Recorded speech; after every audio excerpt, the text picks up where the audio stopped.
What's it? Holiness. Oh. That's good. What did he say?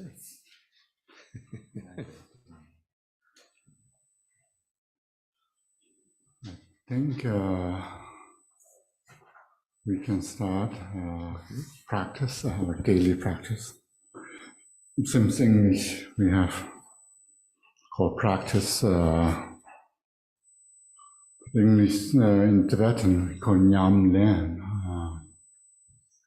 taking an experience or putting experience somehow, not just practicing. I think it's need to somehow experience it. So while we are practicing this, then we should feel something. Sounds okay. Yeah, not cold, not hard, but some feelings that give you comfortable and also at the same time discomfort, because samsara is not that relaxed place. Okay, you can start. Okay, good morning. In your prayer book, turn to page 1.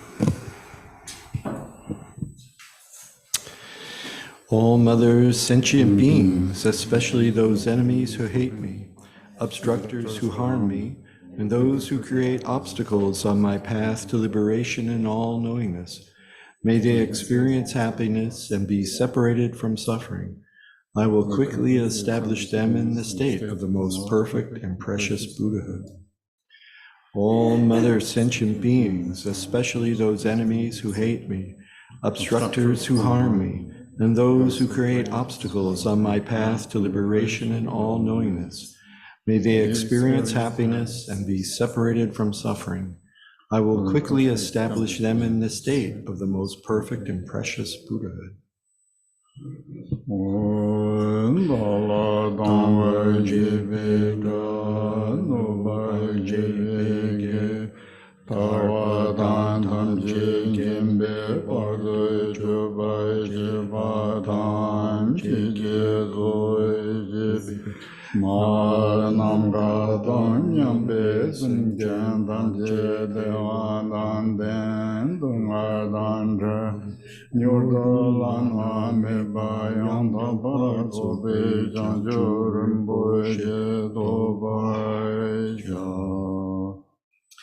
Thus, until I achieve enlightenment, I perform virtuous deeds with body, speech, and mind. Until death, I perform virtuous deeds with body, speech, and mind. From now until this time tomorrow, I perform virtuous deeds with body, speech, and mind.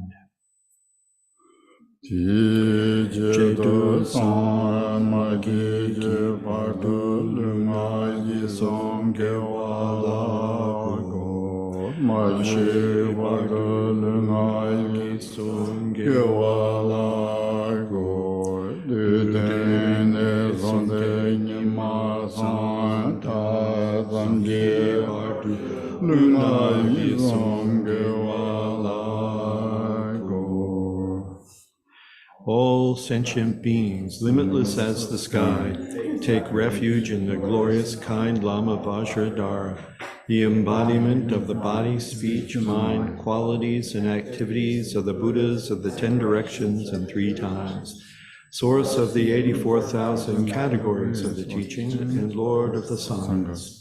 We take refuge in the kind root Lama and lineage Lamas. We take refuge in the deities of the mandalas of the Idams.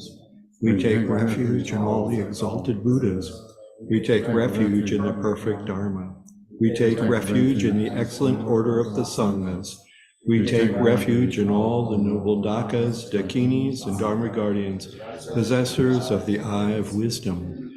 We take refuge in the kind root Lama and lineage Lamas. We take refuge in the deities of the mandalas of the Idams. We take refuge in all the exalted Buddhas. We take refuge in the perfect Dharma. We take refuge in the excellent order of the Sanghas. We take refuge in all the noble Dakas, Dakinis, and Dharma guardians, possessors of the eye of wisdom. Namgen Tadanyambe Simchen Damche Jojo Samgi Tijin Chikwa Tam Jiki Kuzon Toy Yoden Chule Tam Jiki Ngor Jupa Chuji Bombo Tondra Jeju Zayin June Pabe Gendu Tam Jiki Ngada Chenjen Zawa Dan Jubere JP Pode Lama Damba Namla Gyabzun Jiwo Yedan Kinkoro Ki Lazo Namla Kyapsu Jiwo Sanje Jomden De Namla Gyabzun Jiwo Dambe Ju Namla Gyabzun Jiwo Pade Gendu Namla Gyabzun Jiwo Pawan Gandroy Jujon Zume Zo Yeshi Jidan Demba Namla Gyabzun Jiwo. Until I attain the heart of enlightenment, I take refuge in all the Buddhas. I take refuge in the Dharma, and likewise in the assembly of the Bodhisattvas. As the previous Buddhas embraced the enlightened mind and progressed on the Bodhisattva's path, I too, for the benefit of all sentient beings, give birth to Bodhicitta and apply myself to accomplish the stages of the path. Until I attain the heart of enlightenment, I take refuge in all the Buddhas. I take refuge in the Dharma and likewise in the assembly of the Bodhisattvas. As the previous Buddhas embraced the enlightened mind and progressed on the Bodhisattva's path, I too, for the benefit of all sentient beings, give birth to Bodhicitta and apply myself to accomplish the stages of the path.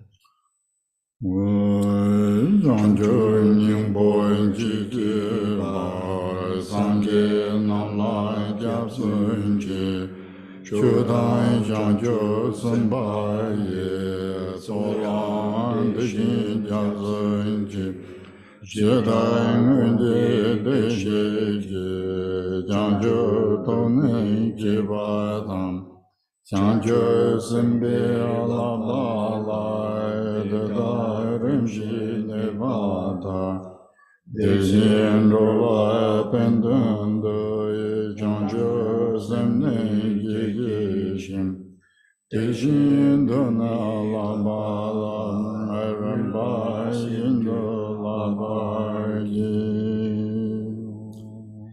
In the Buddha, the Dharma, and the Sangha most excellent, I take refuge until enlightenment is reached.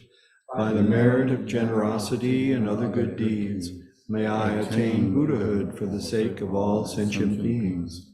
In the Buddha, the Dharma, and the Sangha most excellent, I take refuge until enlightenment is reached. By the merit of generosity and other good deeds, may I attain Buddhahood for the sake of all sentient beings.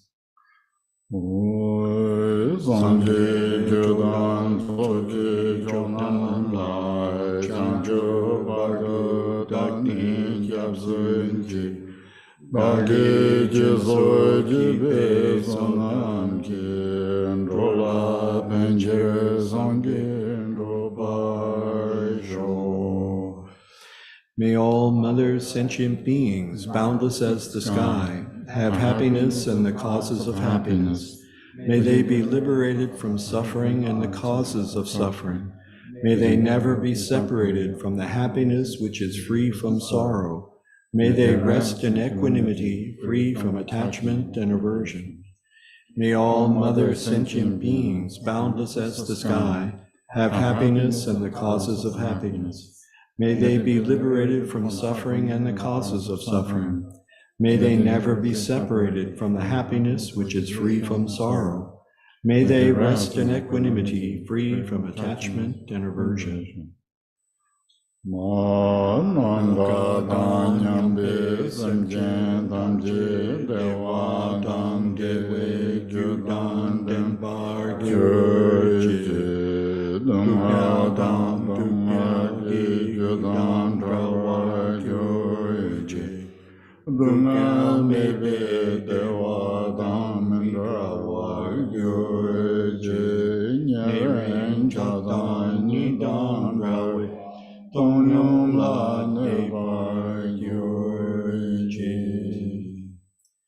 Refuge of all sentient beings without exception, divine subjugator of terrifying Maras, together with their hosts of demons, the one who understands all realities without exception exactly as they are, transcendent conqueror, together with your disciples, please come here to this place. Banzar Samanza, Banzar Samanza, Banzar Samanza, Malu Sanjan Kunjin Kunjin, Dude Ponje Mezen Junze La, Nona Malu Jishin Jenjurupe. Jomden Gorje Nende Jesu On Benzagam Badam Bubede Alagengande Nidya Shabda Bhartiya Swaha. The ground is sprinkled with scented water and strewn with flowers. It is adorned with Meru, the supreme mountain, the four continents and the sun and moon. As a Buddha field I offer it. May all sentient beings attain the happiness of the Buddha fields. Whatever merit I've gathered through prostrations, offering, confession, rejoicing, beseeching, and praying, for the sake of the enlightenment of all sentient beings, all this I dedicate. Saji Bujur Joshin Medodran Riralin Sinye Kembande Sanje Jinglai Mete Provaye Drogunanda Shenda Jubai Joy Janzawa Dan Jujin Shabba Dan Jesu Yera Gorjin Zoa Yegewa Junze Dagi Jizaba Tamji Zobe Janju Shengo. Okay, and then to page 11.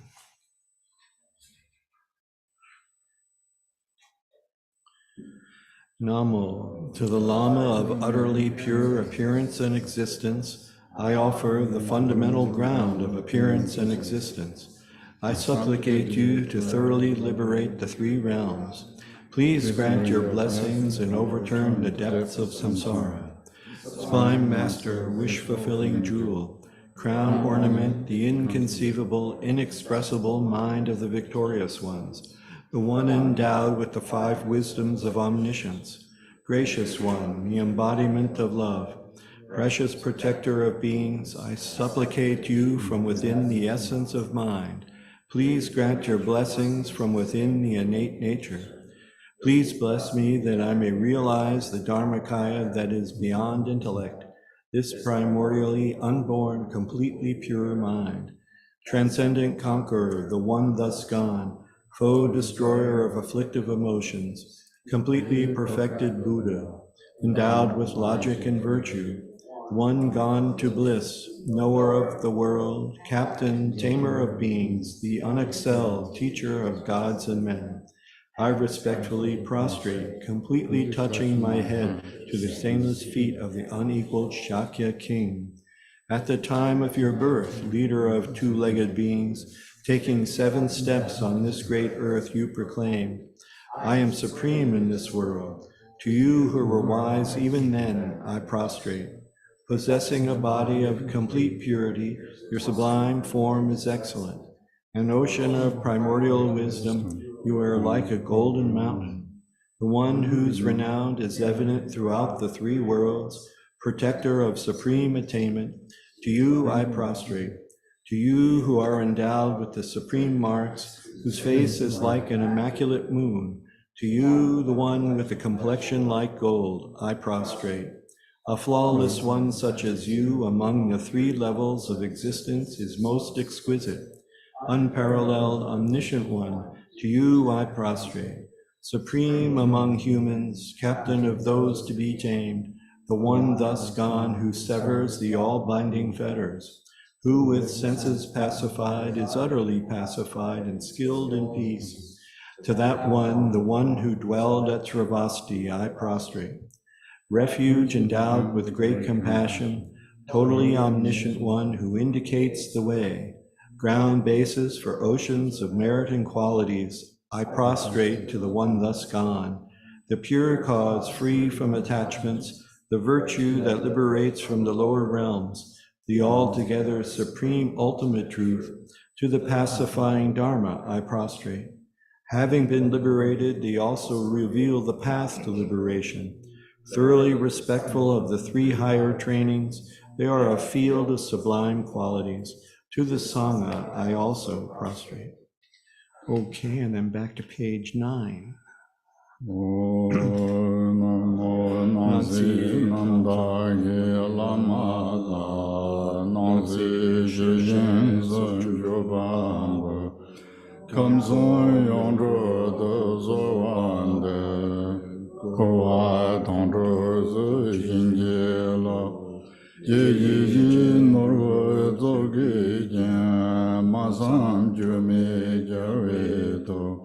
Jimbe Yeshi Nadan Den Zewe Dani Gari Jen Rowa Jemze Rembo Eche Dasimi Jingane Zorwande Chuni Jingande Jinjelo Zemdo Ne Jimin Andande Lunde Jugo Dobai Jinjelo Dende Tishin Jigwa Rajumba Yantang Paradobe Sandi Rigba Namjabza Demba Deva Jigba Jiden Jemba Jivundurva Kalo Jurwa Lana Meba Ladan Me Namji Tomba Nyami Shaji Jabu Jabji Dore Jumame Balango Rada Dod Kube Chanza Lo Ganze Ganye Zoe Chudanze Sajin Talai Kumbai Dinhora Nane Jiden Danam Joji Zum Dezen Kibai Julai Janzal Namda Gangai Jodo Sozan Wa Yishi Janzo Zergi Lumba Choban Jiden Zona Lame Wangombo Joni Julai Janzal Senjo Denpa Jimin Dawe Jarzan Don Rawai Julai Janzal Rudra Jundra Ziba Zonan Zenyame Jenjin Julai Janzal Menjo Endarwai Kaloi Junze Jingunjo Inchingwai Junze Dijin Mumbai Jijin Yi Jalam Kenyi Yujuba Talai Janzal Mumbai Durje Jedan Badam Jin Jamba Domba Zonai Yodan Janzu Jidijin Jilai Janzal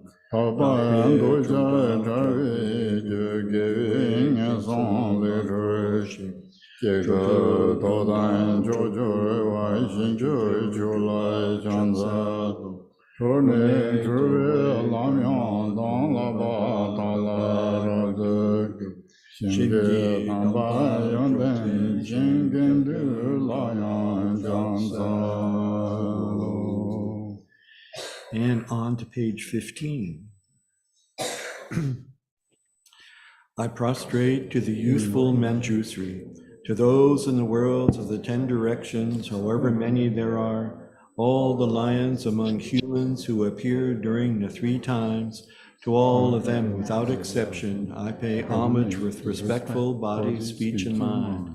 The force of my aspiration prayer for excellent conduct brings all the victorious ones directly to mind.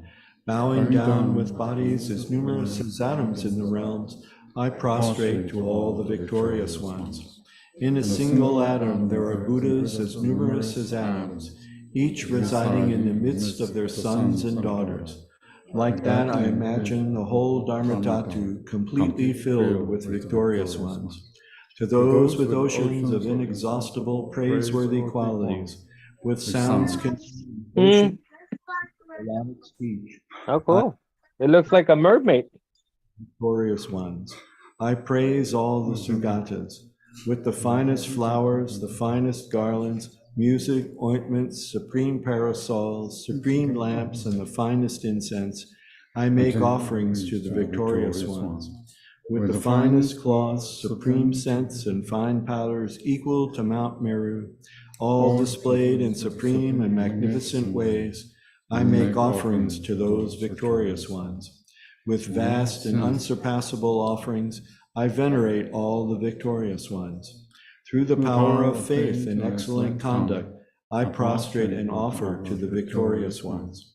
Whatever negative actions I have performed with body, speech, and also mind, overpowered by desire, aggression, and stupidity, I confess each and every one of them. I rejoice in everyone's merit, the victorious ones of the 10 directions, the Bodhisattvas, the Pratyeka Buddhas, those in training, those beyond training, and all beings. I request the protectors, the lamps of the worlds of the 10 directions, who passing through the stages of awakening, attain Buddhahood beyond attachment, to turn the unsurpassable Dharma wheel. I supplicate with my palms joined together, those who intend to demonstrate nirvana, to remain for kalpas as numerous as atoms in the realms, for the welfare and happiness of all beings.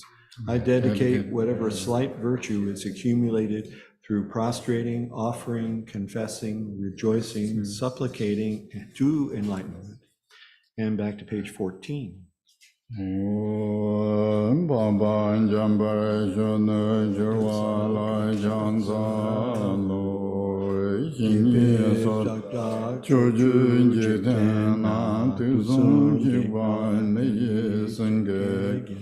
Abe malu dada tamji la lu dang aye dang we janji wo sombo jube amulam to da ge jarwa tamji yi je ngazon jinge denye lu ra du ba ye jarwa kung la ra du janza doje dena doni zanje na zanje zeke wana jubata Rajogi jena malu bhajanji jarwa take kanwa Teta ngaba mize janzo na yanji yanga janzo dagunji Jarwa gunji yoden rajo jen dewa shiva tamji dagito Meto tamba chingwa tamba dan sinye nandan jube donjo dan Mami jodan dubu tamba ye jawa tata lane jubaji Namba tamba nandan donjo dan jime pumai rira nyambana Rupa Jebara Pabi Jogunji Jawa Deda Layan Jobaji Joba Yana Lame Jajewa Deda Jawa Tamje Layan Samboy Chula Debe Toda Gi Jawa Kunla Chansai Joba Duja Jedon Temo Bongi Ne Ludon Madan Tijin Diki Dikpa Dagi Jiba Jinji Ba Deda Tanji Dagi Soso Sha Chochu Jawa Kundan Sanje Se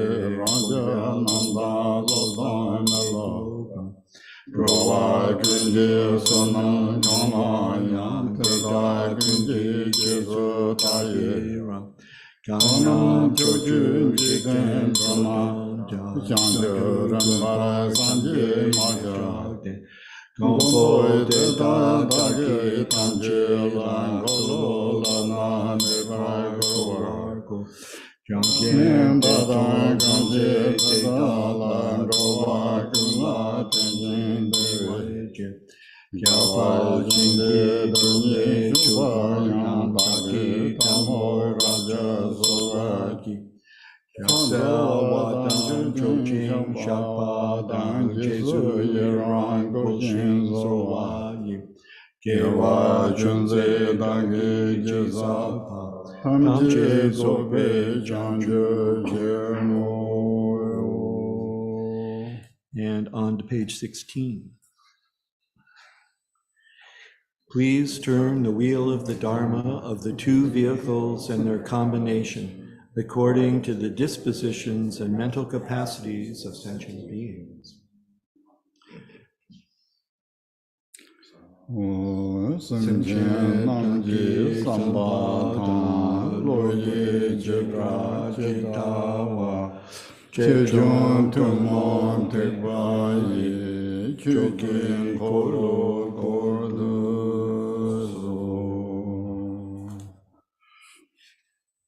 Okay.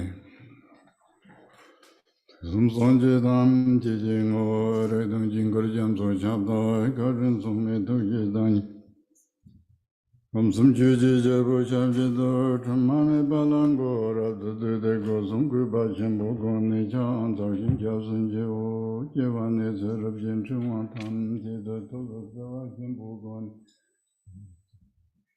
Toza Jimbo Goni Jisu Sonde Jushin Jela Baranza Zo Gongge Jason Tawe Memon Kasun Zumben Don Rajin Sen Mesu Sen Trusa Window Kumegit Tukjinda Mankuni Junin Jidin Som Jingon Jabe Tuan Bima Garbo Derenda Lo Yenzo Jon Orjan Solen Peme Don Boze Jerve Nam To Ranjong Lin Senzo Be Yoden Zo Ambare Bema Jung Da Lo Ben Zo Rejon Shini Tengu Shishin Sekvin Chen Se Jin Kora Gong Shin Rogun Se Momen Ba Sen Se Lo Rogun Den Yen De Godon Yuje Jeba Megon Choying Galan Zaba Gon Jambar Shonu Gune Gave Zoge Inju Injo Bema Garbon Zambesha Leson was a Dongeta Ningi Mezelo Runjo Zorwe Yonjeng Age Bamoda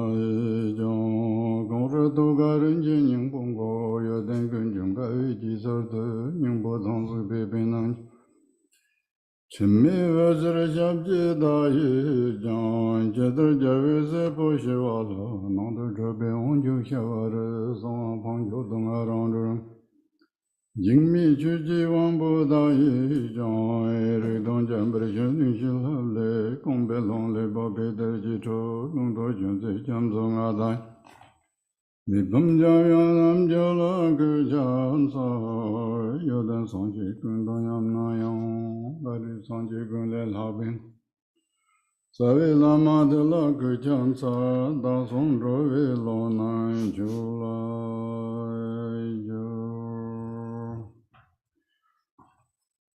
Thank you again. I'm sure everyone has much more important things to take care of. Okay, thank you. And then we can relax and practice together. We already did our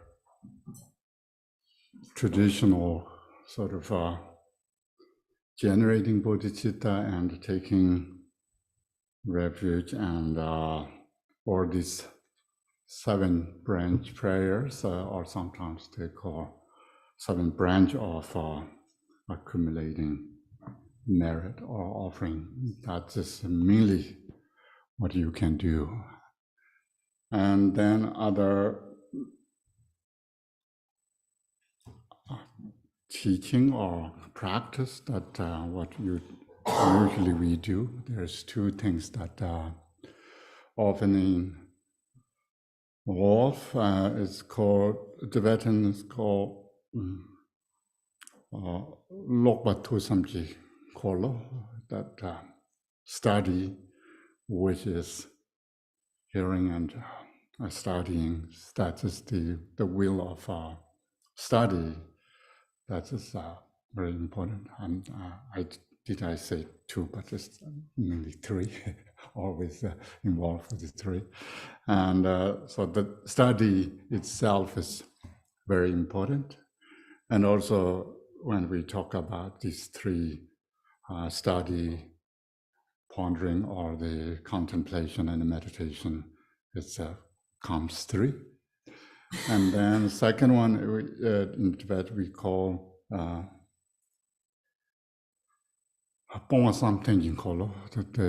will of meditation, which involves either you're contemplating on some meaning, or you are really experiencing something that nature of your mind, or either you are doing some sadhana or any sadhana to visualizing your deities, and involve 2 stages, that the generation stage and the completion stage. These 2 are involved in there. And then we also have a Xiawa Leijing Kolo. So the 3rd one is called Xiawa Leijing Kolo. It's not just meditation or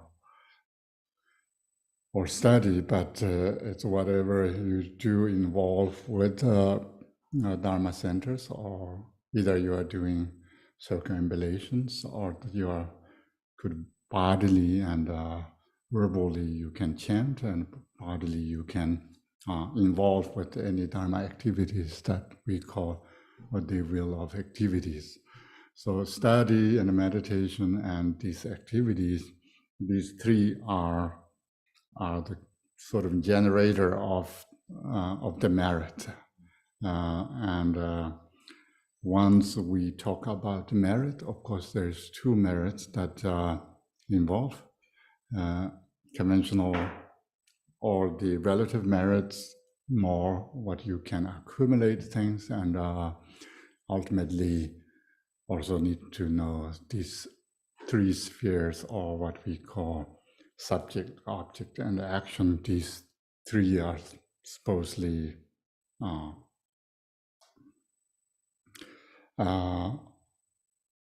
subside or discard, or even go beyond these any activities that involve.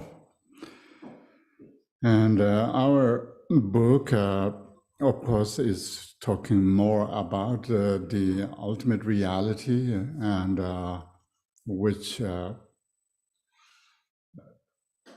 is not far from, or even never depart from us, and that's our nature. We trying to see what we have, and that is, I think, important part. In sometimes the modern days, we have a lot of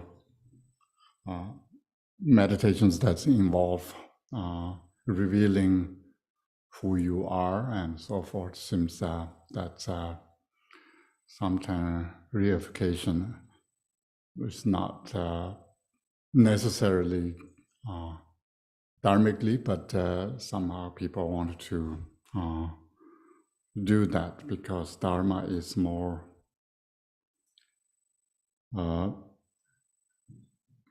the main target is self. So self is somehow, if I can say, Dharma practice is a humiliation of oneself. So it's not building up or self-boosting practice, but somehow it's maybe works because you care less about yourself and then care more about maybe others, and it's more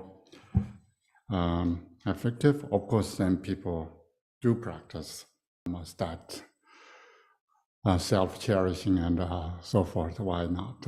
But I'm just giving some alternatives. I'm not saying one should only do this or that, but traditionally Dharma is not self-cherishing, but more self-humiliating. Self is the most target in the Buddhist teachings. So to the very beginning, it's called selflessness. That teaching involve Four Noble Truths that when we talk about these suffering, impermanent, and selflessness, these are involved. The very first Four Noble Truths that if we divide in four, then suffering, impermanent, selflessness are involved in the same category somehow. And of course, that we always focus whenever we have Dharma that we care about and practice on a daily basis. And I maybe want to bring out one book that may be important for us. Any Buddhist teachings, Mahayana or Vajrayana teachings, this book is the most famous book in India and Tibet, maybe, I don't know, in China or not, but it's called Bodhicharya Avatara in Sanskrit. In Tibetan, it's Changchup Simpe Chobalan Yukpa. And in English, I think called The Way of Bodhisattva's Practice, or the entering to the Bodhisattva's practice. And this book is so important that it's called engaging the Bodhisattva's practice, that you are really engaging how to really practice the Bodhisattva path.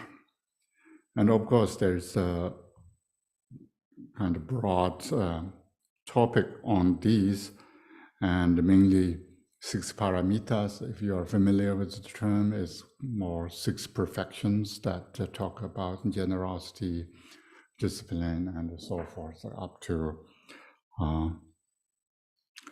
the wisdom chapter.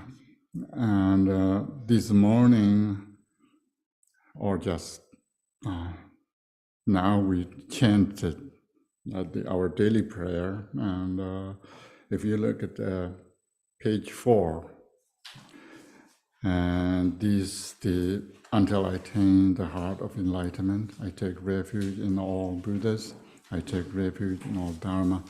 So these lines are coming from the Bodhicharya Avatara. And the Bodhicharya Avatara talks about how you receive vows of Bodhisattva, and also how to generate these conventional bodhicitta and ultimate bodhicitta and so forth. And then we have this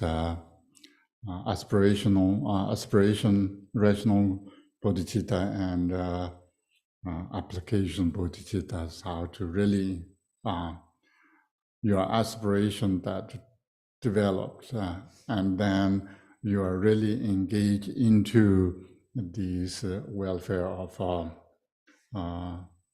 others. Is teach in these texts very well. And then if you are not familiar with these texts, please, this is really important text now, English translations that we could find anywhere, and also you probably can choose which translation or which editions are easy or good for you. That is another choice. So knowing these, and also I think you can draw on some or most meanings or the concept from here to we can imply what we are studying, Choying Dzod, or the precious of Dharma Dhatu, that what we are talking about. And mainly the Buddhist teaching all involves that we are trying to eliminate suffering, and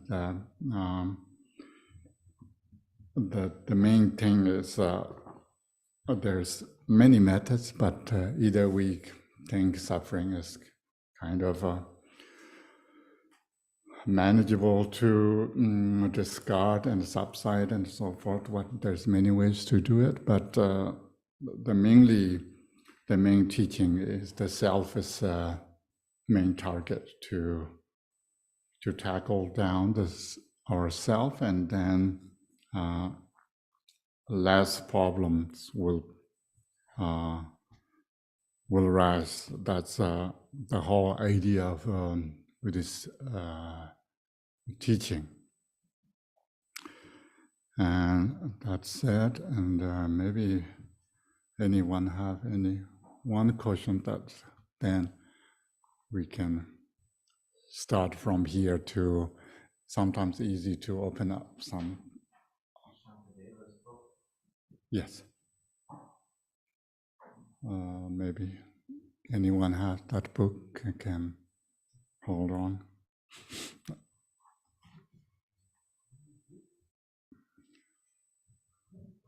Oh, it's okay. Yeah, there's how many versions are there? I don't know. So maybe, do you know any the English versions that maybe many?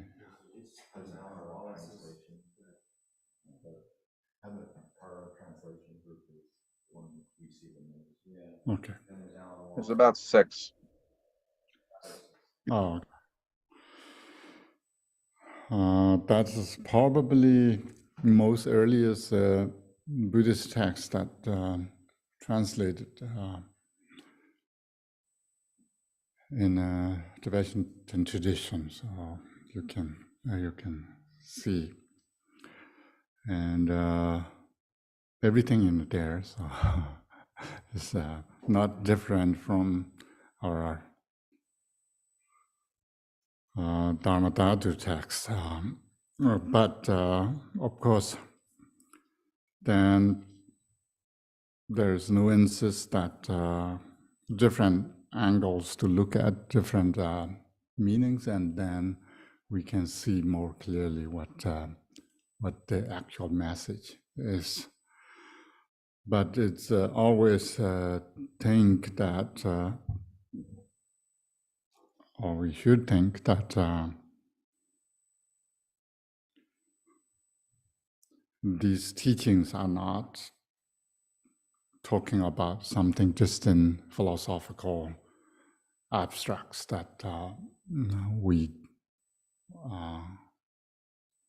want to know, but this is more talking about what we have and we can experience through. So this morning I mentioned that Tibetan practice is called Nyamlen. If you are taking it into experience, not just you are practicing, doing something that figuring out to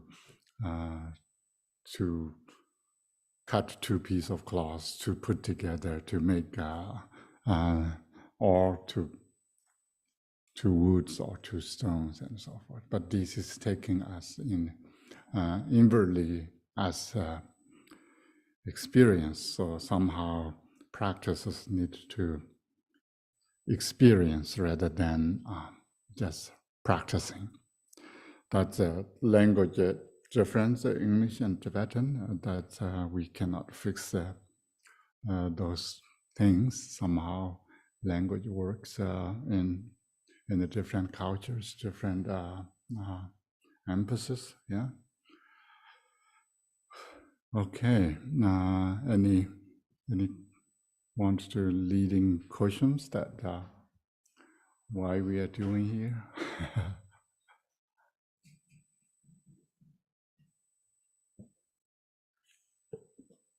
So Khenpo, there was more of a request than a question, but I'll read this on behalf of Choying Lamo.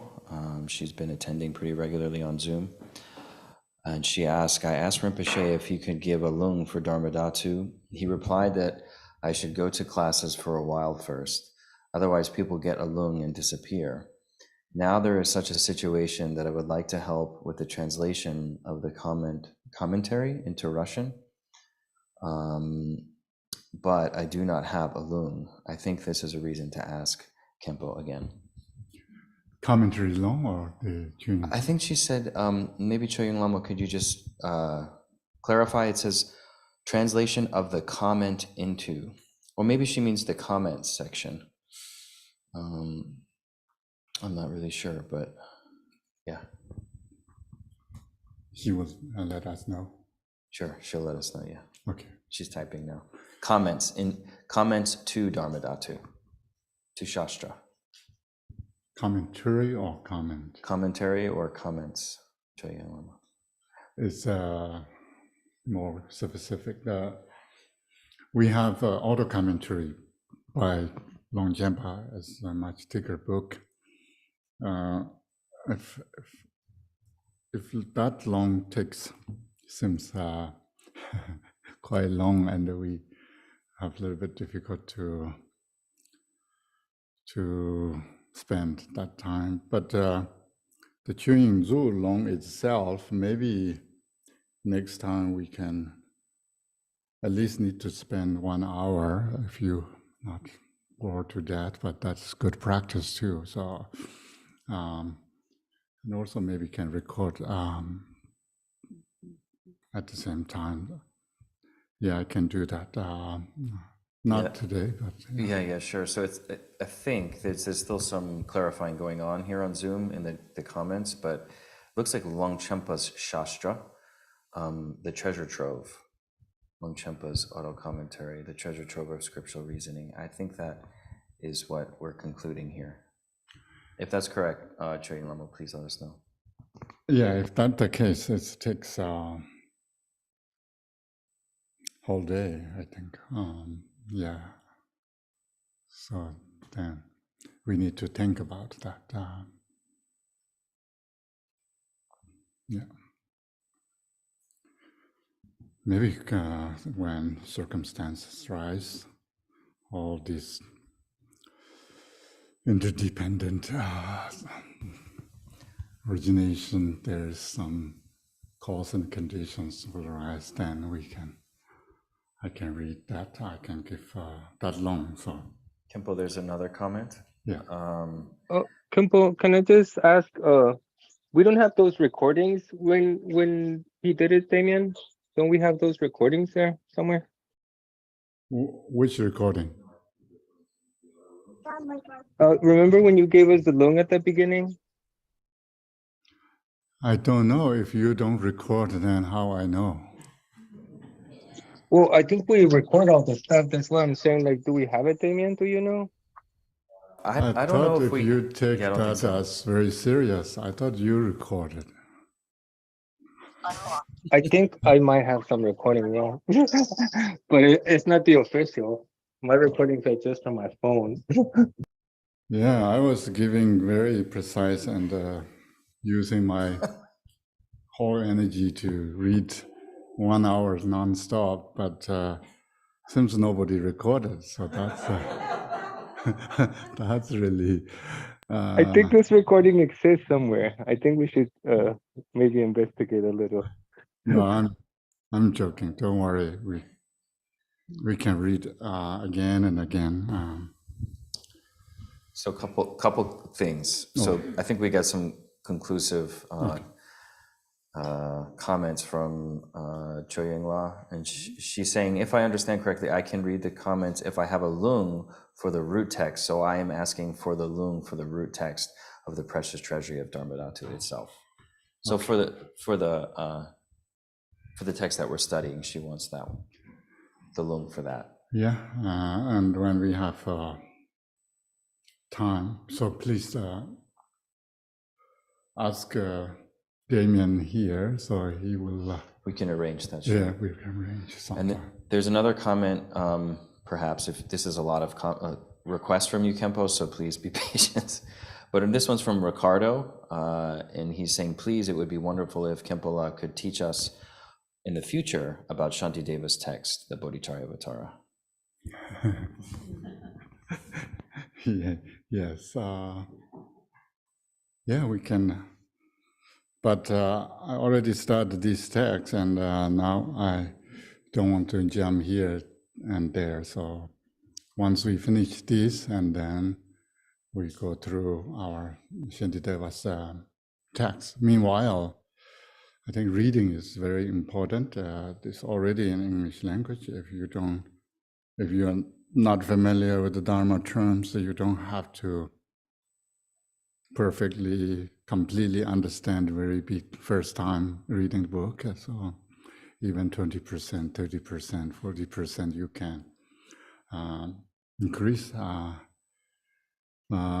Even many learned masters also may not fully understand Shantideva's text, and especially chapter 9 is a difficult chapter, and you can exercise your brain, and this is good for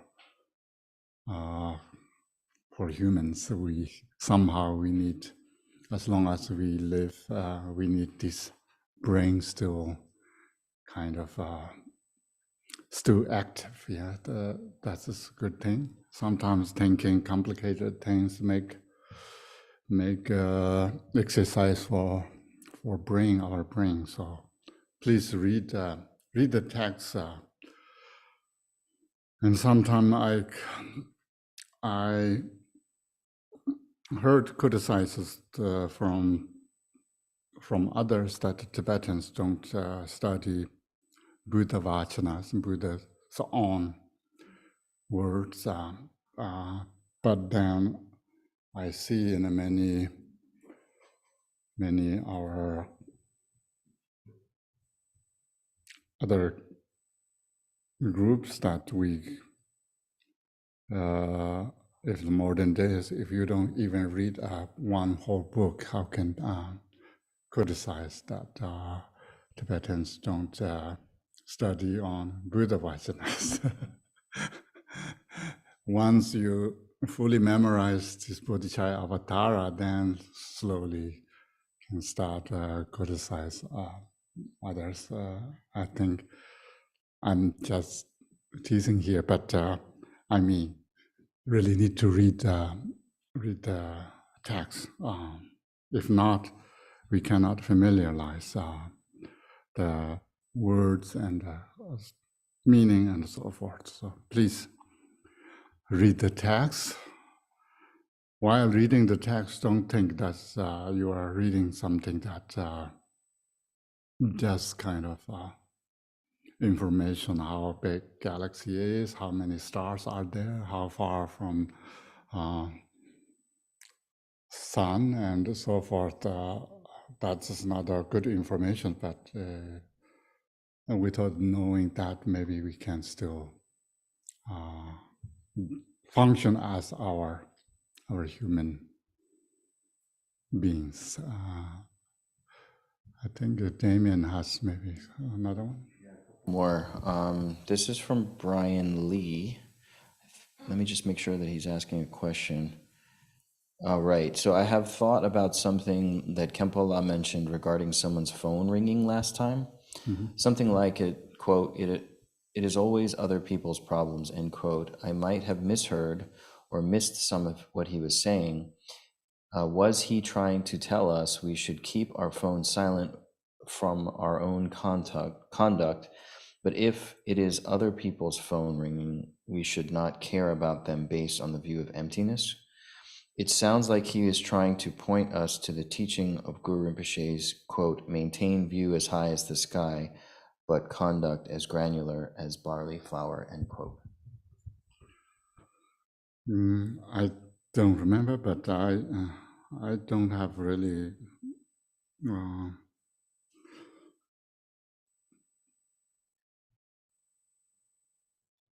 idea of how other people should do. I'm sure people can keep phone and talk in the phone. I have no problem with that.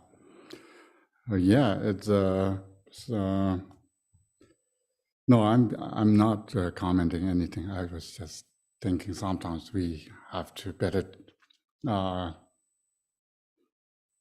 It feels better. It's other people's problem. That's what I was trying to say. No, I'm not saying you must phone must silent. This book will tell us that Kang Xiong Xiong la Kang Nang Nang to Chuk, Kang Xia Xia la Kang Yang Yin to Chuk, Kang Yang Yin la Kang Yang Min to Chuk.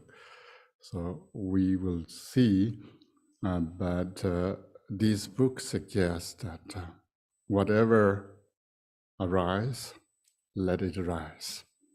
Whatever cease, let it cease. So it's sounds less care is better care in this text, and I jokingly sometimes make these. I heard on the TVs that less is more, and then of course other people say if less is more, then nothing is everything. So until we get there, nothing is everything. We need to reduce rather than proliferate our concepts that make other people uncomfortable. That's what we don't want to do here. So let's let it be. And now anymore. I had a question, if that's okay if I ask a question. Before we move on from the Bodhicharya Vatara, I've had a question that I've wondered about for a little while. And it's about, so in chapter 8 of the Bodhicharya Vatara, on meditative concentration, Shantideva outlines amongst a number of things, the practice of equalizing self and other and exchanging self and other. And in the Lojong text, exchanging self and other is often, I think, taught as taking and sending.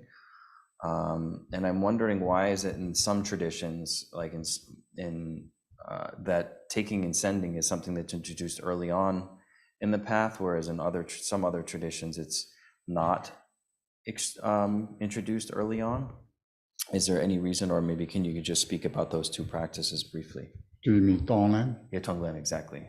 Taking and sending, yeah. I don't think the Bodhicharya Avatara, chapter 8, is particularly talking about the Tonglen. In the Tibetan, Tong and the Lan means, Tong means giving or sending or to give. A Lan means taking or to take. So what Tonglen means, you are giving your good merit or good, even good health or good, whatever you can imagine that good thing, what you have, giving to others who don't have, through imagination, imagining that your good things, good health, good wealth, good intelligence and good motivation and so forth, give to It sounds very dumb things to do because you're giving your wisdom to others and you become sort of stupid person. That's why I'm saying Buddhist practice is self-humiliation rather than building something up. And that particular Donglan that is really conceptually sort of taking and giving and taking. So that's very active verb they use, dong and lan. Dong, you give something and you take something. But chapter 8 is more meditatively sort of equalizing that we chant often these 4 immeasurables that what do you do? The first loving kindness and compassion, and then slowly you can equalize. Everything is sort of, there is no better or worse or self and others, so everything is equalized. I think that is more sort of the meditative way of practice. I don't remember the chapter 8 mentioned that term Donglan. No, I don't think it mentioned the term Tonglen, but it refers to exchanging oneself and other, as well as equalizing self and other. So those seem to be different approaches. And the exchanging oneself for other seems related to Tonglen. They seem to be similar. That's what I was getting at. I think Donglan is a particular kind of almost like it's not really tangible, but it's a more obvious verb that you use to you're conceptually involving. That's called Donglan. And comes to meditation, then these sort of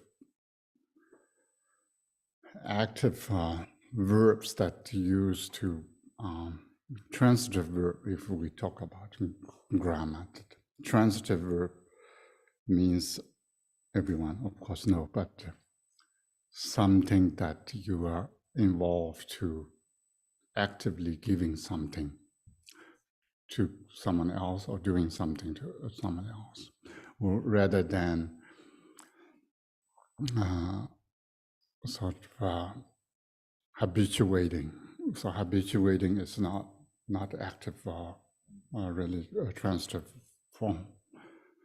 This is more seeing the divine in everybody as you move yourself. Oh, can you say one more? You see the divine in everybody. When you exchange self for other, when you exchange self for other, you recognize the divine in everybody around you. Divine? Yeah, as far as that spark, that Bodha self, that. No, Donglan has when we say Donglan, it's that particular meaning that you are actively imagining that you are good things to others, and you are taking others' sickness and illness and poverty and problems and psychophysical, any problem that others would have, even toothaches and even kind of hairdos, or so taking the other people's not really problem, but it culturally, socially, and a group that believes that man's hair cannot grow no longer than something. So that's kind of, even you can taking that as the bad things to you and good things to give to others. That's called Donglan. It's not just equalizing. The Donglan has specific subjects that they talk about. Yeah, that's why Donglans are coming sort of beginning of or the preparation of the practice in a lojong. Good, thank you. Mhm. Okay, please. You? I was just going to say, Drupal gave teachings on your question on why it doesn't happen sooner. And he said that in the Gongchik, Jigten Sumgen said that one does not engage in Tonglin if there's a possibility that in the giving and receiving something, they would have regret. And so because of that, it's taught that until such time as you can give even your body without having regret, then Tongling is usually held back. Yeah. And at the end of the book, there are 2 appendixes about your exact question. So just look at the back of the book. Just read it yesterday. Oh, good. Yeah. I mean, there's a concern of if you too fast and too compassionate and give your body parts to others, maybe you get pain and so forth. You may regret that part. That's why in the Bodhicharya Avatara, and these teachings, the commentary or the tradition is talking about you should not give your body parts until you become first woman. So same thing that the actual Donglan, if you worry about the or real bad things to come to you, then it maybe come to you and then you may regret that. So that's why it's saying in English they have very good way of saying you should bite what you can chew rather than even then need to swallow. Yeah, if you bite too big, then maybe hurt yourself. So maybe start with metta first. What? Maybe start with metta first, as opposed to Tonglen. Like meta. Metta. Look at the metta instead of doing Tonglen.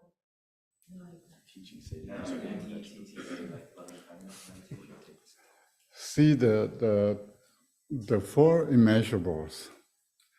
We generate or arouse our bodhicitta or awakened mind through these 4 immeasurables.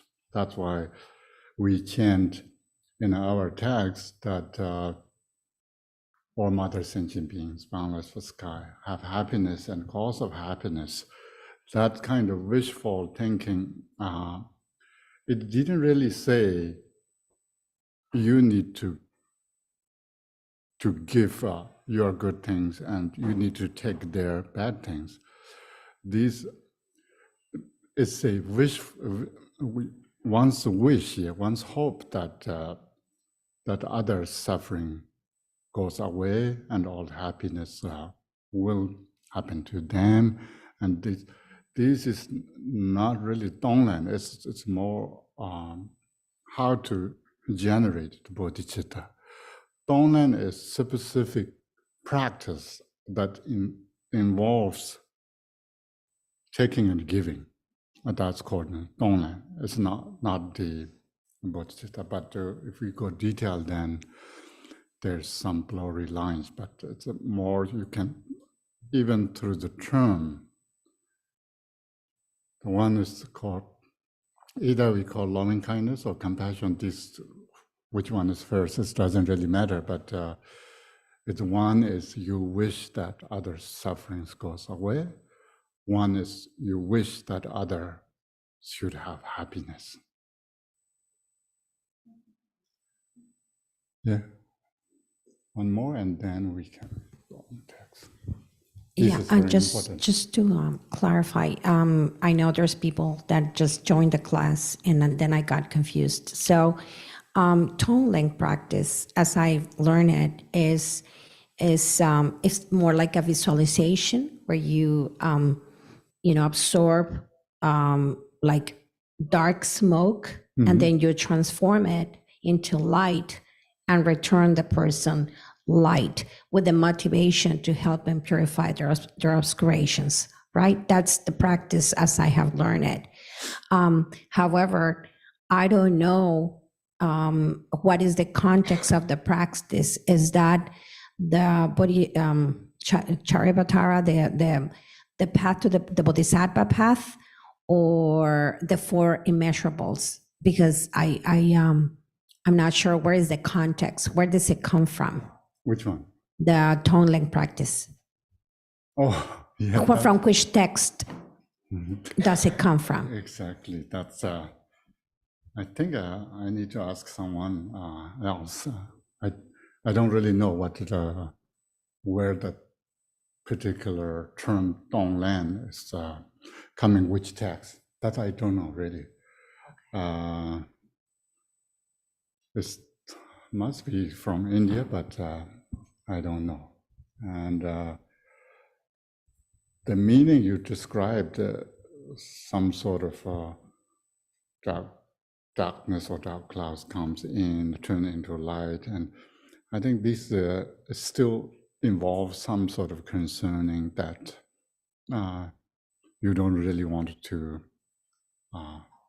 take bad things in. But the actual Donglan itself is you are without care about I'm sick, that's good, I'm die, that's the best. So I wanted to take others'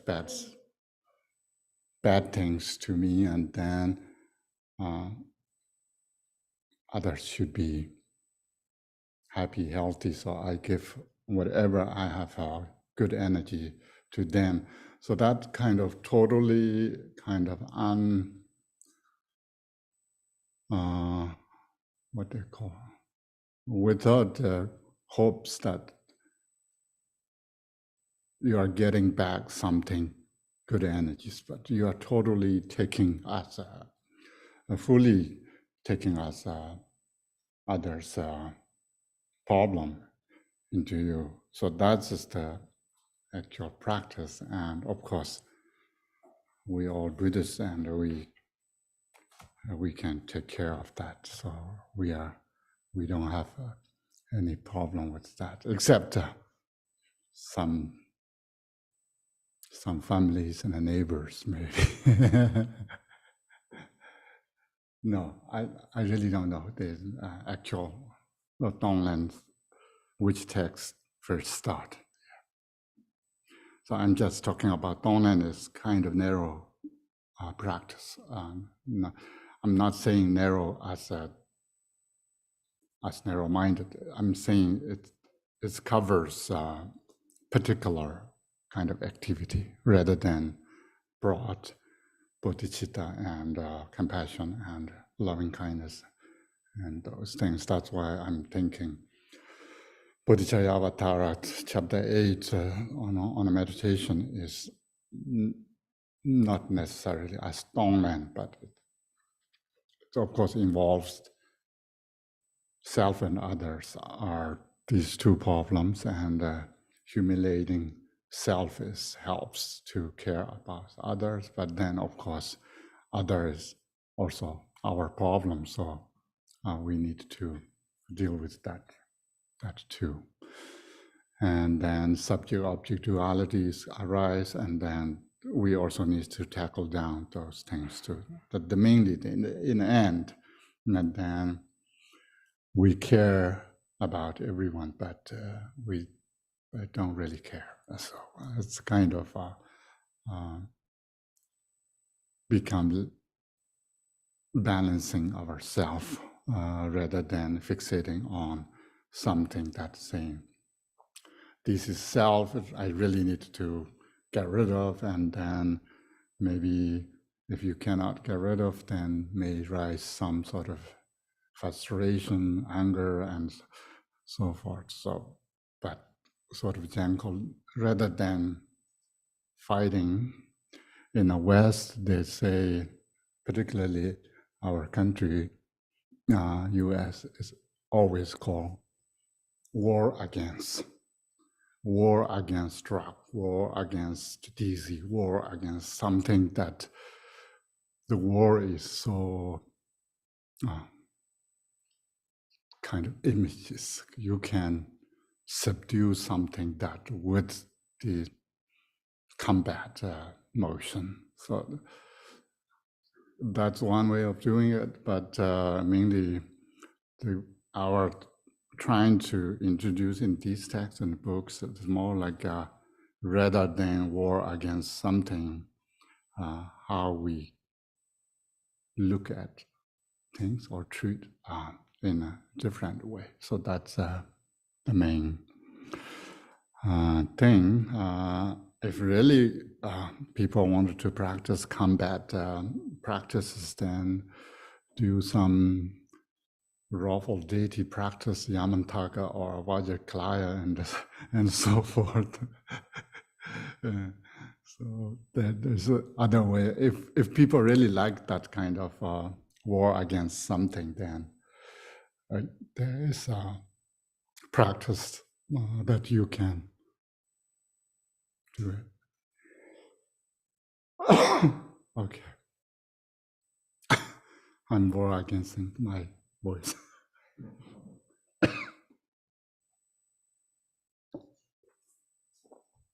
Okay. Where do you know where we were? 29? Okay. Fourth chapter.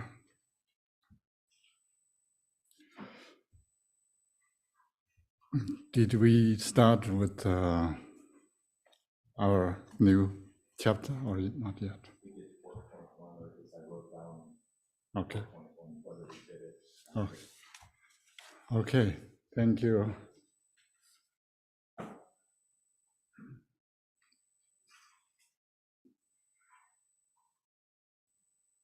So now we know awakened mind is very important.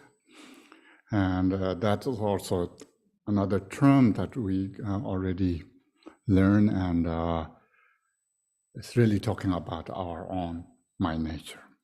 But the arousing bodhicitta or generating bodhicitta, the awakened mind means you are revealing your own self. So how to do it is there's some good method to do it, but most people already know maybe. Then we can talk about our bodhicitta. Somehow our bodhicitta is already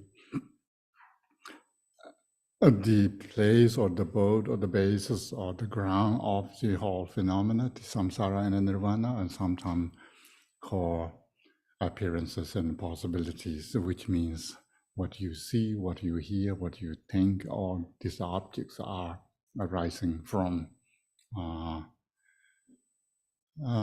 sometimes maybe we can say our own mind, but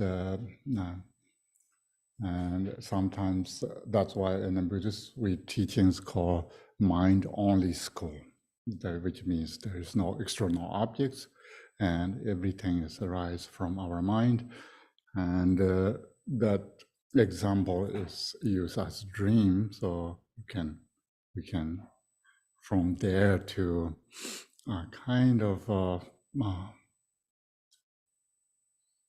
think about, there's could be, we are just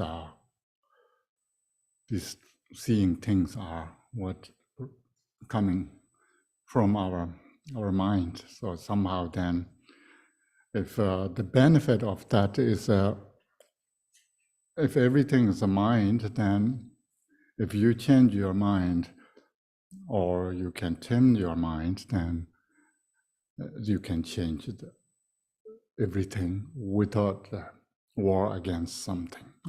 So that's the idea.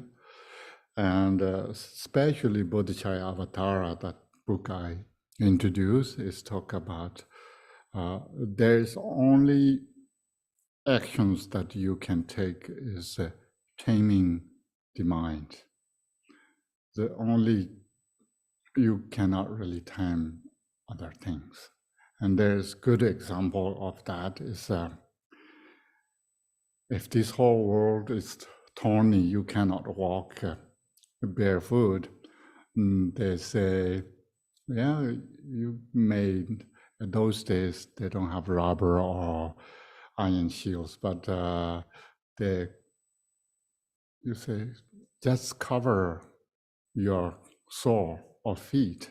You don't need to cover the whole world by leather or rubber or something. That's maybe not practical to doing it. So same thing, the chasing or against or war with anything you don't like, external things, it's too many, too costly, too much. So we cannot do that. We need to tame our mind. Yeah, that's a good thing, and that's why bodhicitta, so that our mind is originally already awakened. So we don't really need to tame our mind either. We just need to look carefully what we have and don't look the angles, the mind angles that makes you upset, agitated, and sometimes make you stupid. So look kind of wisely to when you look at your mind, you should not get upset and agitated and become stupid. So make it opens a little bit and to become a little bit gentle, a little bit tolerable, and a little bit friendly. I would say become, if you look my nature, because that is the real nature, and that is harmless, and that is not only harmless, but that's all good qualities in there. That's called bodhicitta. And that's working our mind. So this chapter is talking about the nature of the working mind. What is the nature of our mind, my nature? Maybe we can read from beginning of the chapter again. And I read Tibetan and then. Kundu Janjo Samjirayi no Amayi no Chulende Tombamayi Tombi Chulende Yubamayi Ngobonsema Mebamayi Kundi Gula Javyumemayi Lunyam Domi Chodori Me Shizangobome.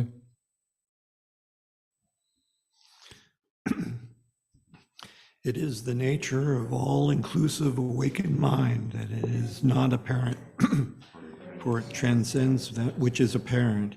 It is not empty, for it transcends that which is empty. It is not existent, for it has no substance or characteristics.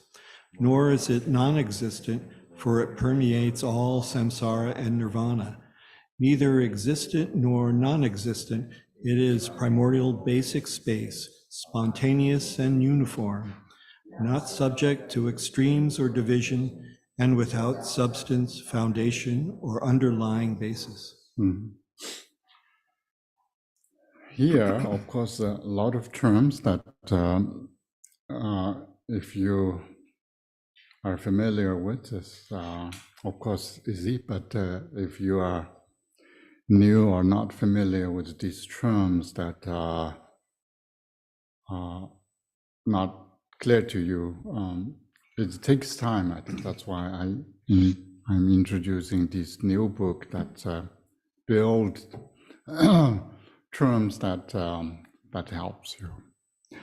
And of course, appearances and emptiness, these two you cannot avoid in a Buddhist either practice or chanting or study. Appearances means we need to deal with what we see and external objects, or even kind of sometimes some people hear voices in their head, and pains that we are dealing with, and the sensations and the thoughts, and so these all are called appearances. So appearances means something that you are dealing with. And then emptiness means nothing. Usually we think external things and feelings and concept, and these somehow exist in a own right, because it's appear. We feel that it sometimes bother us, sometimes make feel good, but it mainly they exist. And emptiness means nothing, means so these two somehow we need to understand the nature of what it is, and then the Buddhist teaching, there is nothing really exists, anything, it's nothing. And that's called emptiness. So these two are not separate two things, because they're talking about the nature of nothing is found in every substance or every objects or every concept or every anything. And the appearances, what we project, and the nature of it is empty. So until Buddhahood, we need to dealing with these appearances. So appearances, nature is empty. So that's kind of go all the way to Buddhahood. There is some people care more about the appearances because karmic causality is somehow is embedded in there, somehow existed, have to exist. If not, then everything's empty. So whole world is collapsed or something. But that is not going to happen as long as we are, the creators are here. So we don't need to worry about that. We can survive. So that, but while we are surviving, we create a lot of things, good and bad, definitely. And that we create things based on something, not based on nothing. So Buddha's teaching is, yeah, we do good things, bad things, but mainly we do bad things more than good things. Even we don't not knowingly we do things. And notice that everything is based on we think something exists. Yeah, my car, my house, my things. My car exists, my houses exist, the rain exists, and the sun exists. So the sun damaged my car's painting, rain damaged my rooftop. So it's all based on something we think exists. So that is the so Buddhist teaching is the opposite of that. There is no rain, there is no car, so nothing damaged in a real life. I mean, real life means reality here. And this emptiness, we cannot, through empty, we cannot stop the appearances immediately, but appearances somehow reduce their intensity and the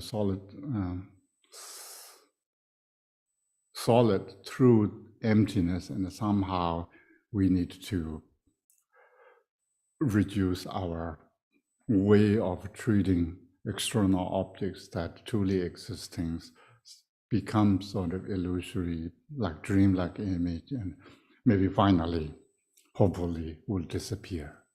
So until that, the way of Buddhist thinking is you cannot really eliminate suffering, because already the cause is there, we already created. And that's why in these texts, the nature of the awakened mind is beyond these concepts, empty or appearances or existent, non-existent, both, neither, sometimes in terms that we have for extremes. For extremes means what we can think, existence, non-existence, and both, neither. And beyond these means we cannot really put in a word, or we maybe conceptually we cannot really understand, because the word and concept goes,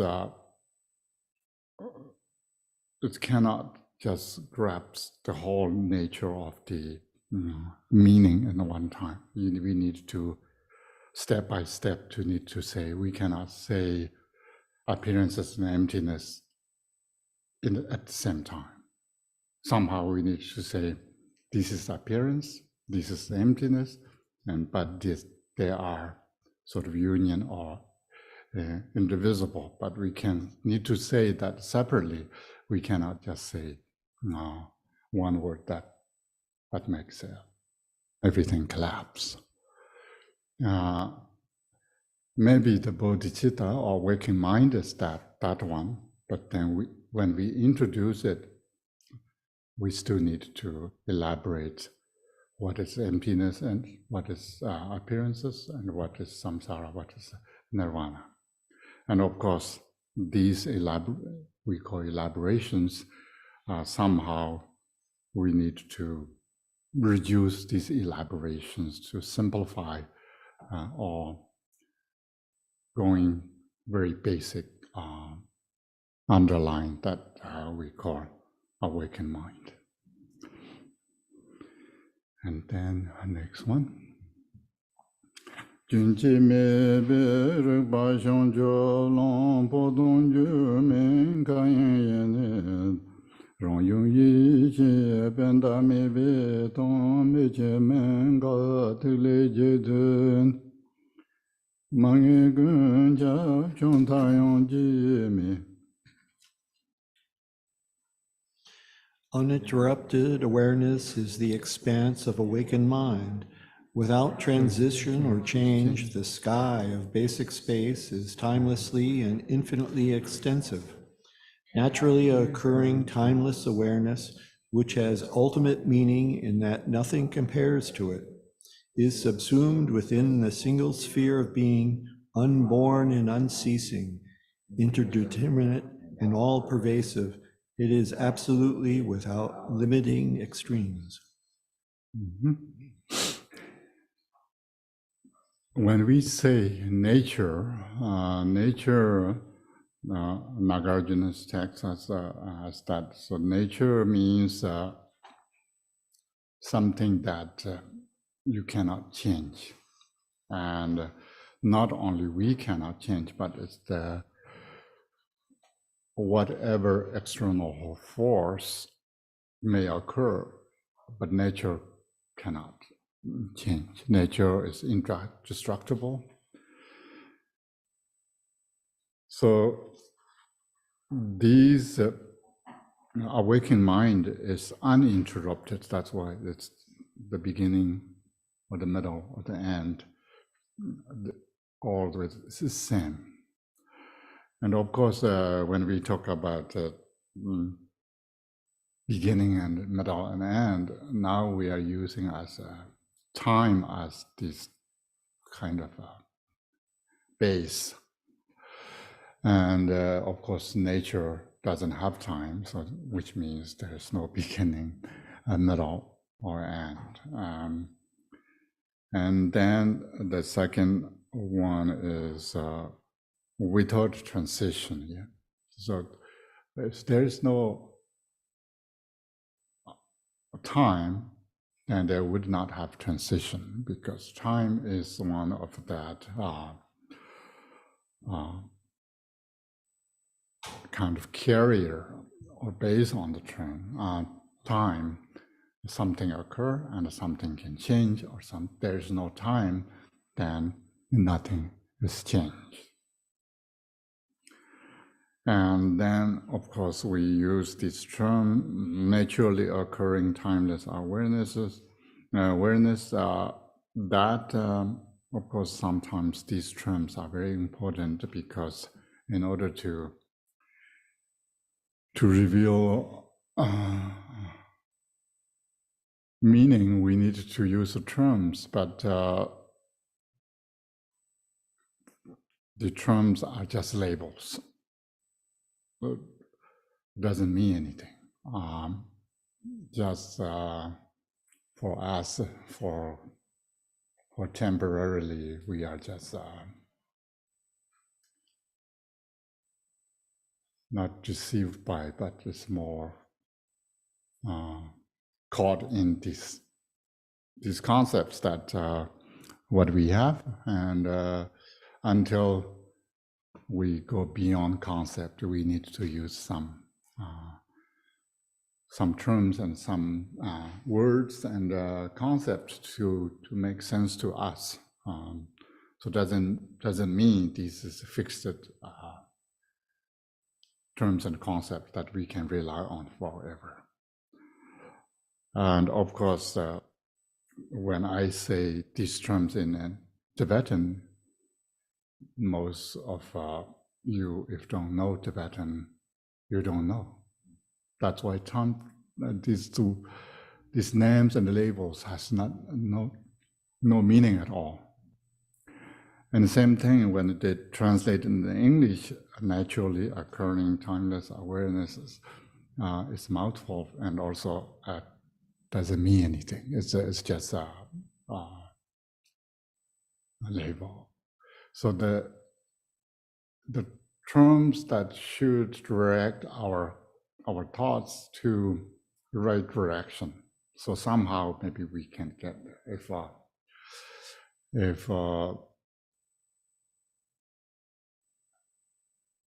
If we have some sort of directional things, and if we want to go to some places that south, at least don't go to forward to north direction.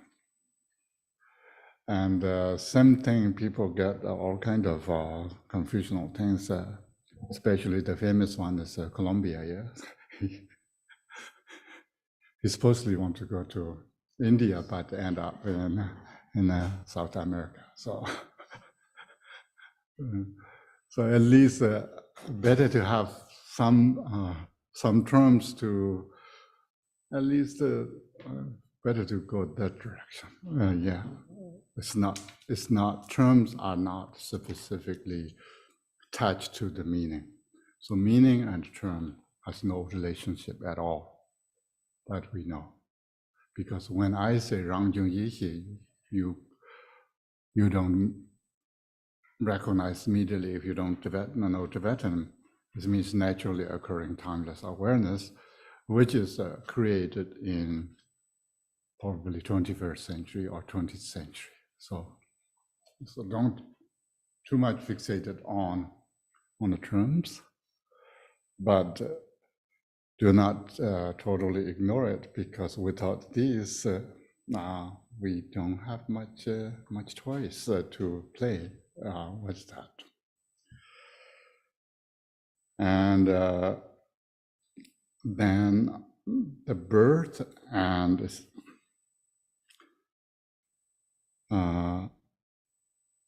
here, the unborn and unceasing. So these we care about. The birth is most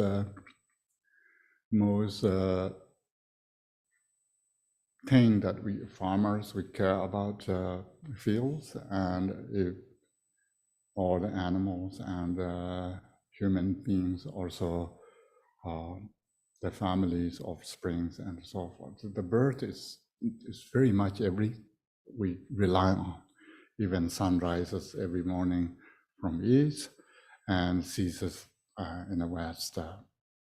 So this kind of rising the birth is very important. That's why we really need to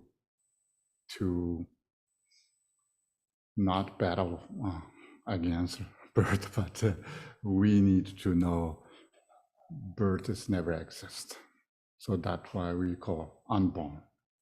Unborn means our waking mind is unborn. Means it never took birth. Soon as it took birth, we know that is not avoidable. And this unborn, our waking mind, which is also unceasing or deathless nature, is always with us. So you can see we need to use us. There's no we or us, but the term we only can use that. Yeah. And this is pervasive. The awakened mind is pervasive. The pervasive doesn't necessarily mean it's spreading out or pervading kind of outwardly to reaching every single atoms, but there's no atoms exist in a close or far distance. It's just sometimes it's called single bindu in Tibetan, but it's called single sphere. It doesn't really matter. What if we want to say the whole universe is a single drop? Means it's trying to saying that it's not bodhicitta and the waking mind is spreading out to reaching kind of limitless billions of universe. But it's saying the billions of universe is contained in a one drop. That doesn't necessarily mean there's one drop, but it's directing us at least in the east or north. That is important. So these terms and concept, you can see at least there's some directional things. And once we experience our own nature, then these terms are useless. Yeah, it's no need to terms.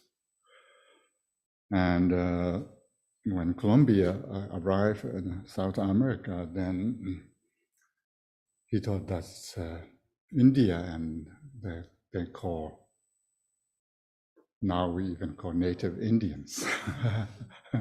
So the terms of the wrong direction makes further kind of terms that also not making nonsense. So at least if you have a better direction, close direction, would arise terms that may be more related, or at least logical terms. That is over here, and then next page. If you read Tibetan, you can read Tibetan. now I'm thinking I have English fanatic, but I a little bit hesitate to share with others. But we see next time we can discuss. But we could chant together here. I don't want to spread too far to others may upset. Anyway, we see next time.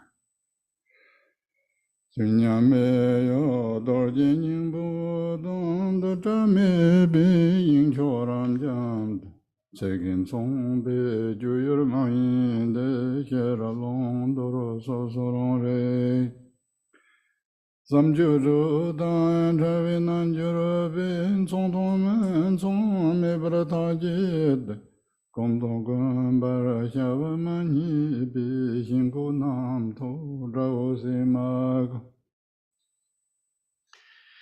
The legacy of the Vajra heart essence is one of unwavering spontaneity and equalness, the immensity of sublime basic space which is not made or unmade. It is not some finite range that can be characterized with words. It is the welling forth of an expanse of sublime knowing, the scope of one's self-knowing awareness. A yogin who is free of conceptual and descriptive elaborations comes to a decision that whether it can be characterized or not is irrelevant, since neither meditation or anything to meditate on can be discovered. There is no need to slay the enemies of dullness, agitation, and thought. Mm-hmm. Yes, start with this chapter with these terms, basic Buddhist terms, that appearances and emptiness and existent, non-existent, and so forth, and then build up with these sort of unborn, unceasing, changeless, deathless, that which is either called single drop or single bindu or sphere, that all I'm saying these terms are, until we get in the experiencing actual meaning, we need to use terms. We need to rely on these terms. There is a kind of better terms, and I think not that good terms, that not helpful for us. So these directional terms are built and familiarized, and somehow, hopefully, we are lucky enough to experience the actual meaning of the text or the actual reality of our awakened mind. And then we may not need terms. Once you cross the river, you don't need to carry the boat anymore.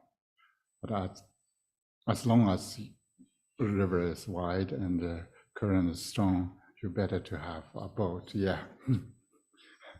Kayaking is, I remember last time we did kayaking. It's very torturous, but it's very helpful. If not, then you sink in the bottom of the water. So these terms are, I'm not saying don't discard too early. It's better to keep them in handy. And these that the legacy of the Vajra, or the family lineage of the Vajra heart essence, is one of the unwavering spontaneity and equalness that you can see. These terms are keep coming and coming back and back, and rich.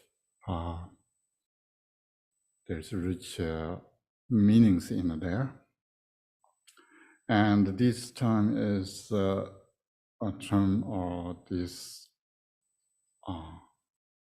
awakened mind is never separated from us. And these you can see here, he used as it is not some finite range that can be characterized with words. So the words are useless when it comes to the reality. But having said that, we use these words as long as we are not fully realize the reality. And the next line is important. Is it the willing worth of an expense of the sublime knowing, the scope of one's self-knowing awarenesses? So it really means it's not the words and concept you can get meaning, but this is only the objects are reached by one who has this self-awareness or the awareness or the rich wisdom, one who has rich wisdom and awareness can kind of counter this not the object, but this meaning. And then a yogin who is free from conceptual and descriptive elaborations comes to the decision that whether it can be characterized or not is irrelevant. So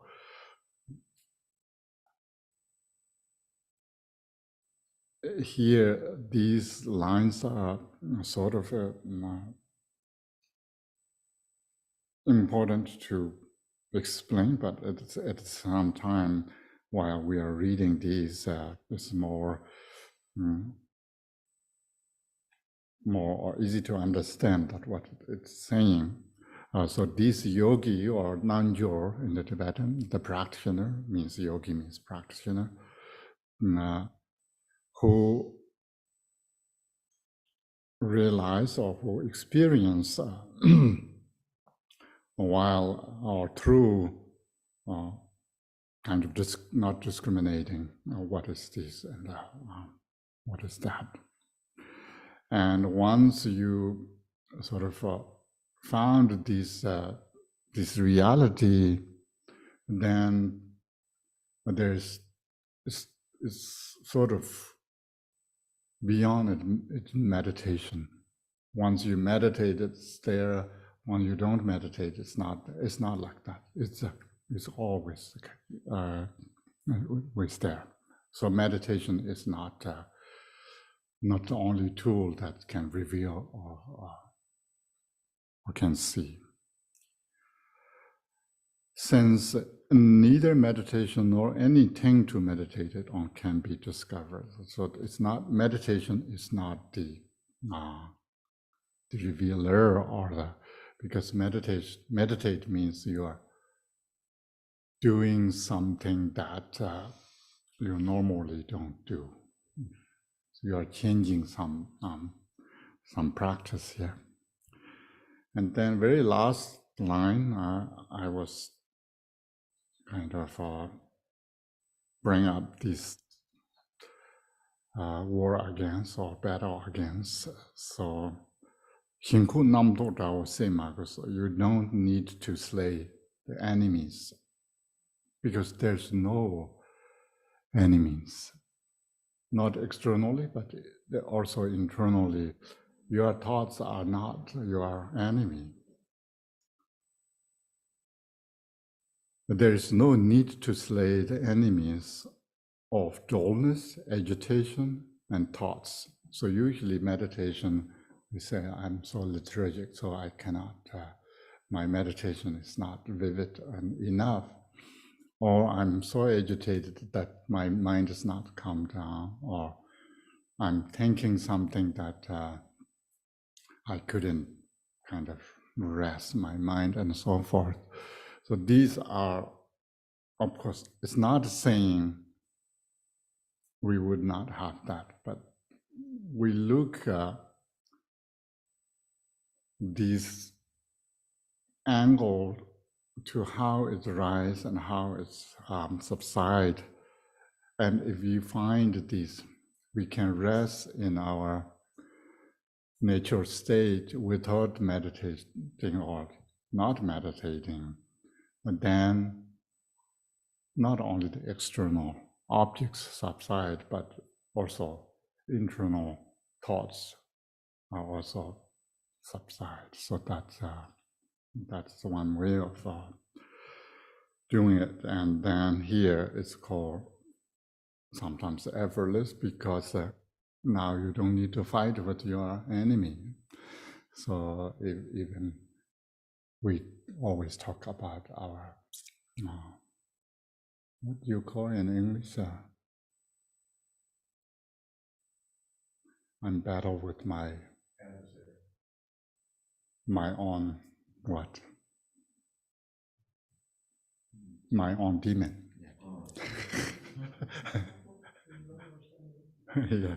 So here is saying that's not your demon, and that's not your friend maybe, but not demon. So it's if we treat objects or our thoughts in a certain way, it will appear in a certain way. And of course, people, we can see that the whole world and others appears as what we treat. We call enemy, then yeah, it's enemy. If we call it friend, maybe it's friend. But these are temporary things, and how we treat things. So that is maybe our today's. We stop here. It's not. We are not rushing, but this is marathon, so keep doing it. And yeah, one more question.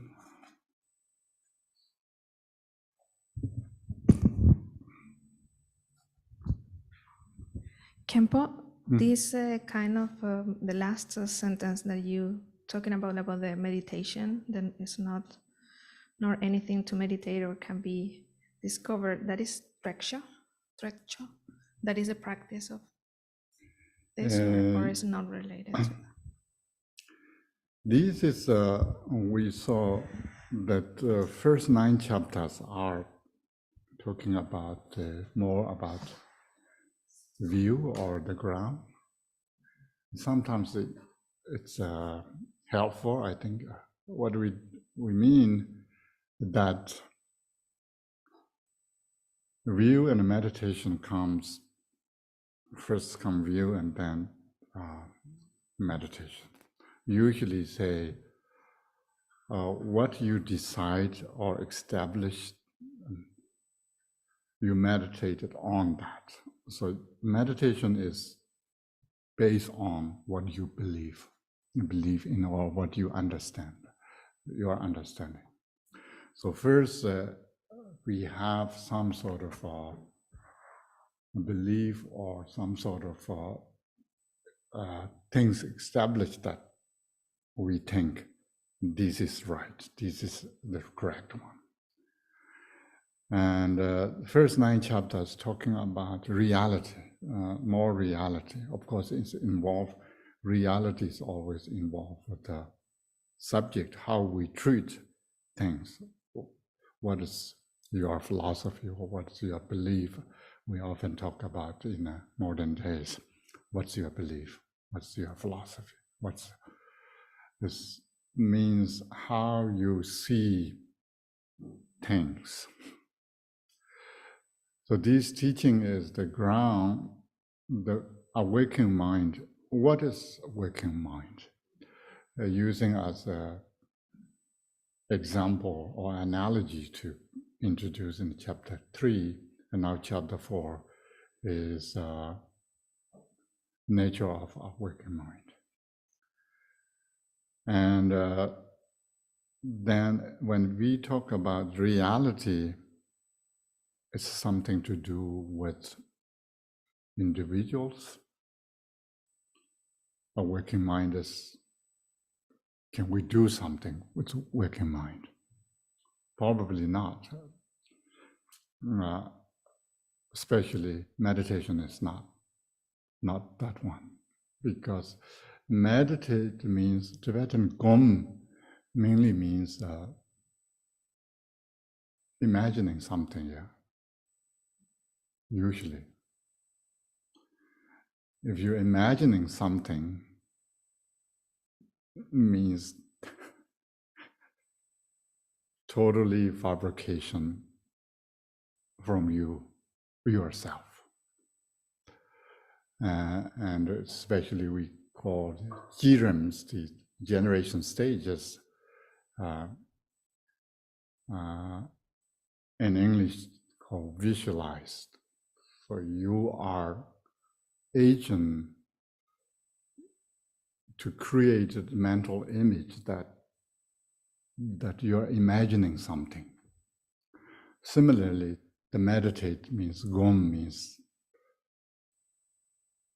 something, concept or ideas or something put in your mind. That kind of meditation doesn't really bring to the actual realization of reality. So that's why it's saying the meditation or non-meditation doesn't really reach to the actual reality. It's of course, related to the Tikyu, because Tikyu wanted to know exactly what it is, but this is sort of describing what reality is, rather than what you should do here.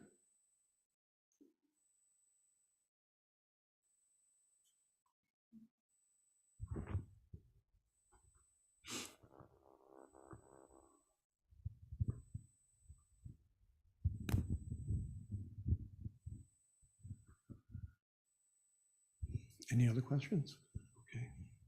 So turn to page 24. We'll say these short dedication prayers.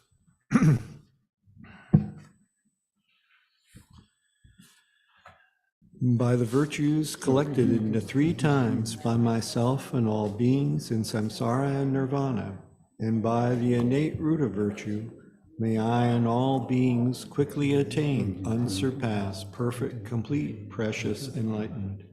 May the teachings of the great Drikungpa Ratnashri, who is omniscient, Lord of the Dharma, Master of interdependence, continue and increase through study, practice, contemplation, and meditation until the end of samsara. Okay, thank you in person and online. Thank you so much for coming, and yes, we'll meet sometime in the far or near future. Thank you very much, Khenpo. I just wanted to make a quick announcement.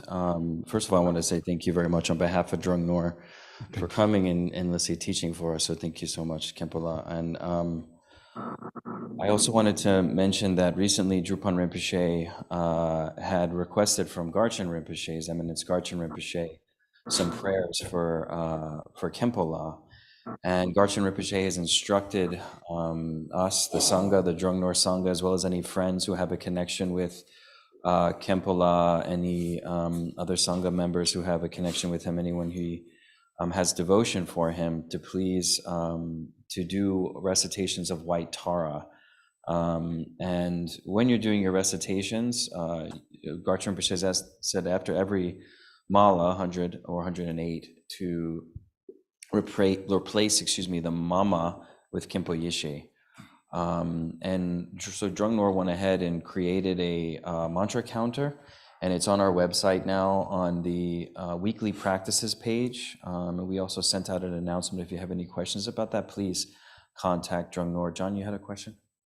Yeah, just in the instructions, a mala, 108 of the normal white Tara mantra, but then replacing mama with Khenpo Yeshi for one or for a Right. That's a good question. So my understanding is you do a mala of regular white Tara, Om Dari Tu Dari Tere Mama Yajana Punya Pushim Kuru Soha, and then one recitation. After that, only one recitation of the mantra, replacing Mama with Khenpo Yeshe, and then returning to regular recitation. It's almost like every 101, let's say, you would replace the Mama and then return. Is that correct? Is that what you understand? Sorry? Right, that's, yeah. Om Tare Tu Tare Ture Khenpo Yeshe Ayurjana Punya Pushim Kuru Soha. Yeah. Okay. Thank you so much. Thank you so much, everyone. Yeah, thank you.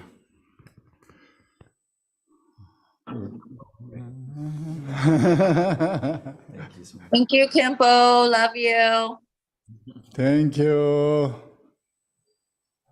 Happy Sunday. Thank you, Khenpo. Okay. Thank you, Khenpo, for teaching, despite you may not be feeling completely comfortable. Appreciate that. Thank you. Thank you. Please read.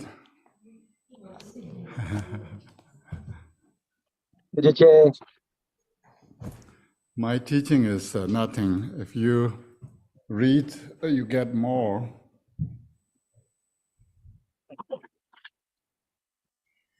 Okay. So that is Sundays.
And it's a short text, but it's the sort of thing again and again you pick up more and more nuances, the meaning changes slightly. It's like a translation, and I got the pizza. Did I plug it? You do not, right? That's it. I tried to charge it. It just left. Yeah. And my surgery is still. But the dental surgery that I had done, so it's an option. So still for now.